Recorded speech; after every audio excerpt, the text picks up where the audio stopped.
नमस्कार दोस्तों, स्वागत है आपका आईएएस यात्रा में। फ्रेंड्स, आज हम बात करने वाले हैं India transforming to a net zero emission energy system report के विषय में। काफ़ी ज़्यादा न्यूज़ में है फ्रेंड्स ये, और काफ़ी ज़्यादा इम्पोर्टेंट भी है प्रत्येक एग्जाम के पॉइंट ऑफ व्यू से। तो फ्रेंड्स, शुरू करते हैं आज के इस वीडियो को। सबसे पहले जान लेते हैं कि ये चर्चा में क्यों है। हाल ही में the energy and resources institute अर्थात टेरी और शेल ने Bharat transforming to a net zero emission energy system नामक एक रिपोर्ट जारी की है। तो ये आपको याद रखना है, आपके लिए काफ़ी ज़्यादा इम्पोर्टेंट है कि ये रिपोर्ट किसने जारी की है। यह भारत की घरेलू ऊर्जा प्रणाली को सतत आर्थिक विकास के उद्देश्यों को प्राप्त करने हेतु 2050 तक नेट ज़ीरो उत्सर्जन की ओर ले जाने का मार्ग प्रशस्त करती है। संभावित चुनौतियों के विषय में बात कर लेते हैं। भारत को नवाचार संचालन के संदर्भ में एक उपयुक्त नीति की आवश्यकता है जो बड़े पैमाने पर स्वच्छ ऊर्जा प्रौद्योगिकियों को तैनात करने में सहायक है। नवीनीकरण को बढ़ावा। भारत को अपने विद्युत मिश्रण या इस क्षेत्र में नेट जीरो लक्ष्य प्राप्त करने के लिए नवीकरणीय ऊर्जा या अक्षय ऊर्जा की हिस्सेदारी 90%, 2019-20 में यह लगभग 11% है, तक बढ़ानी होगी। कोयला आधारित बिजली संयंत्र। भारत को अपने कोयला आधारित बिजली संयंत्रों को चरणबद्ध तरीके से हटाते हुए उन्हें 2050 तक पूरी तरह से हटाना होगा। प्रौद्योगिकी पहुंच। भारत की ऊर्जा प्रणालियों का आकार carbon capture and storage CCS की उपलब्धता या अनुपस्थिति पर निर्भर करेगा, यदि सीसीएस प्रौद्योगिकी व्यावसायिक रूप से अलाभकारी हो।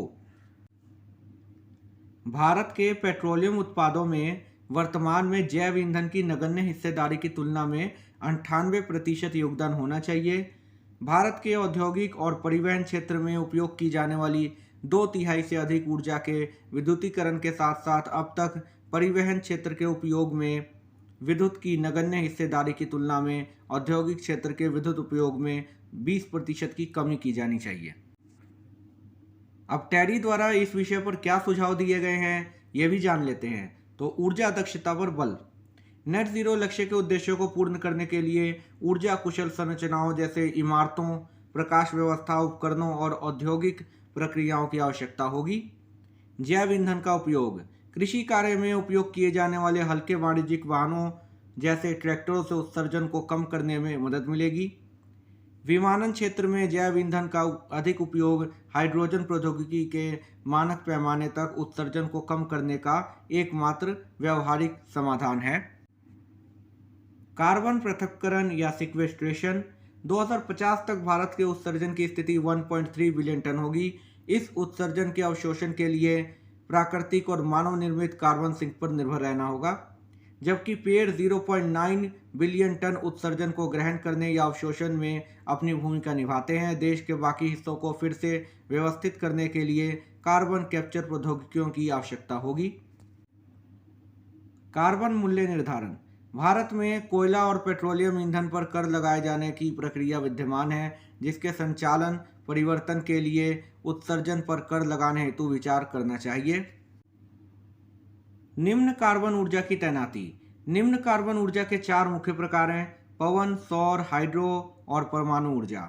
इनमें प्रथम 3 नवीकरणीय ऊर्जा संसाधन हैं, जिसका अर्थ है कि ये पर्यावरण के अनुकूल हैं और इनका उपयोग विद्युत उत्पादन के लिए प्राकृतिक संसाधनों जैसे हवा या सूर्य के रूप में किया जाता है।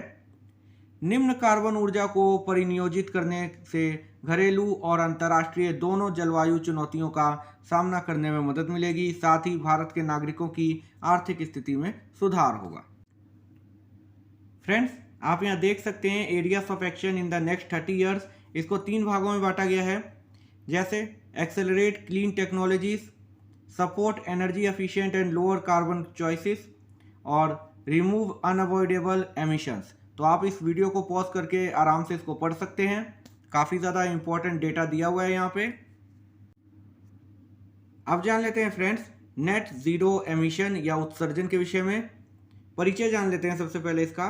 तो नेट जीरो उत्सर्जन से तात्पर्य है कि ग्रीन हाउस गैस उत्सर्जन, उत्पादन और वायुमंडल के बाह्य क्षेत्र के ग्रीन हाउस गैस उत्सर्जन के बीच एक समग्र संतुलन प्राप्त करना। सर्वप्रथम मानव जनित उत्सर्जन जैसे जीवाश्म ईंधन वाले वाहनों और कारखानों से को यथासंभव शून्य के करीब लाया जाना चाहिए। दूसरा, किसी भी शेष ग्रीन हाउस गैस को कार्बन को अवशोषित कर जैसे जंगलों की पुनर्स्थापना द्वारा संतुलित किया जाना चाहिए। इसकी समय सीमा जान लेते हैं। यदि कोई एक CO2 या सभी प्रमुख ग्रीन हाउस गैसेस जैसे मीथेन, नाइट्रस ऑक्साइड और HFC सहित को शामिल किया जाता है तो नेट जीरो उत्सर्जन स्थिति प्राप्त करने की समय सीमा काफ़ी अलग होगी। गैर CO2 उत्सर्जन के लिए नेट जीरो के लिए निर्धारित तिथि के बाद भी कुछ उत्सर्जनों जैसे कृषि स्रोतों से मीथेन को चरणबद्ध करना मुश्किल होगा।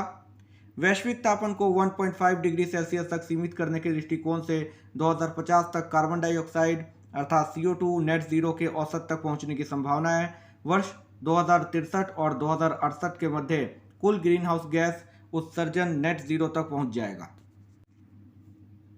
फ्रेंड्स, यहाँ आपके सामने global timeline to reach net zero emission दिया हुआ है, आप इसको यहाँ पॉज करके देख सकते हैं। फ्रेंड्स, ये कुछ अलग नहीं दिया हुआ है, ये जो मैंने अभी आपको यहाँ पे समझाया ये इसी को यहाँ पर दिया हुआ है।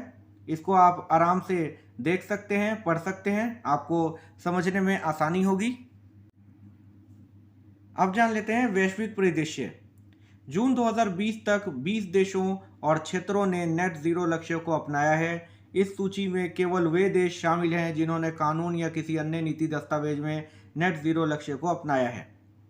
भूटान पहले से ही कार्बन नकारात्मक देश है, अर्थात यह CO2 के उत्सर्जन की तुलना में अधिक अवशोषण करता है। यहाँ कार्बन नकारात्मक देश का अर्थ ये होता है कि जैसे आप समझ लीजिए कि भूटान में उतना CO2 उत्सर्जित नहीं होता जितना भूटान के पास उसको अवशोषित करने की क्षमता है। अब नजर डाल लेते हैं भारतीय परिदृश्य पर। उत्सर्जन के विषय में भारत का प्रति व्यक्ति CO2 उत्सर्जन जो कि वर्ष 2015 में 1.8 टन के स्तर पर था, USA के 9वें हिस्से के बराबर और वैश्विक औसत 4.8 टन प्रति व्यक्ति के लगभग 1/3 है। हालांकि समग्र तौर पर भारत अब चीन तथा संयुक्त राज्य अमेरिका के बाद CO2 का तीसरा सबसे बड़ा उत्सर्जक है। प्रतिबद्धता को लेकर विवाद। भारत पर वर्ष 2050 तक नेट जीरो उत्सर्जन का लक्ष्य प्राप्त करने के लिए वैश्विक दबाव है।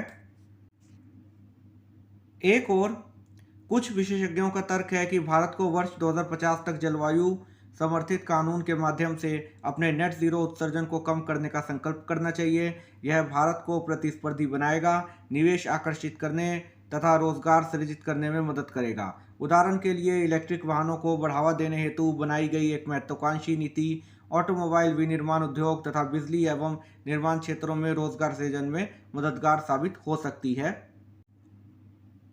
वहीं दूसरी ओर कुछ विशेषज्ञ समान परंतु विभेदित उत्तरदायित्वों के पक्ष में तर्क देते हैं, जो सभी अमीर और विकसित देशों को किसी भी ऐसी प्रतिज्ञा के विरुद्ध नेतृत्व करने और वकालत करने के लिए उत्तरदायी बनाता है। यह भारत जैसे विकासशील देशों के विकास हेतु आवश्यक ऊर्जा आवश्यकताओं के उपयोग को सीमित करता है। यहाँ आप देख सकते हैं सबसे अधिक उत्सर्जक क्षेत्र बढ़ते से घटते क्रम में दिया हुआ है। तो सबसे ज़्यादा उत्सर्जन जो है ऊर्जा क्षेत्र में होता है, फिर उद्योग, वानिकी, परिवहन, कृषि और भवन।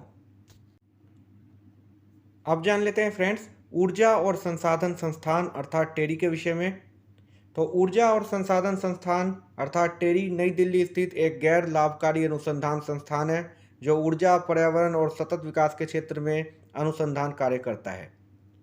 वर्ष 1974 में स्थापित इस संस्थान को पूर्व में टाटा ऊर्जा अनुसंधान संस्थान के नाम से जाना जाता था तथा वर्ष 2003 में इसका नाम परिवर्तित कर ऊर्जा और संसाधन संस्थान कर दिया गया। ग्रीन बिल्डिंग्स के लिए डिज़ाइन तैयार करना तथा हरित इमारतों के मूल्यांकन में मदद करना। इसका उद्देश्य महत्वपूर्ण मुद्दों के वैश्विक समाधान के लिए स्थानीय और राष्ट्रीय स्तर की रणनीति तैयार करना है। इसका मुख्य फोकस स्वच्छ ऊर्जा, जल प्रबंधन, प्रदूषण प्रबंधन, स्थायी कृषि और जलवायु लचीलेपन को बढ़ावा देना है। तो फ्रेंड्स इस वीडियो में इतना ही। उम्मीद करता हूँ कि आपको आज के वीडियो से ज़रूर कुछ जानने, समझने और सीखने को मिला होगा और जो ये करंट अफेयर सीरीज़ है वो आपको अच्छी लग रही होगी। तो फ्रेंड्स मैं इसी तरह से आपके लिए डेली करंट अफेयर्स लाता रहूँगा। आप मेरे चैनल को सब्सक्राइब कर दीजिए। यदि आपको ये वीडियो पसंद आया तो एक लाइक ज़रूर कर दीजिए और ज़्यादा से ज़्यादा इसको शेयर कर दीजिए जहाँ भी आप शेयर कर सकते हैं। और फ्रेंड्स तब तक के लिए good bye, do take very good care of yourself. अपना ख्याल रखिए friends. Thank you for watching.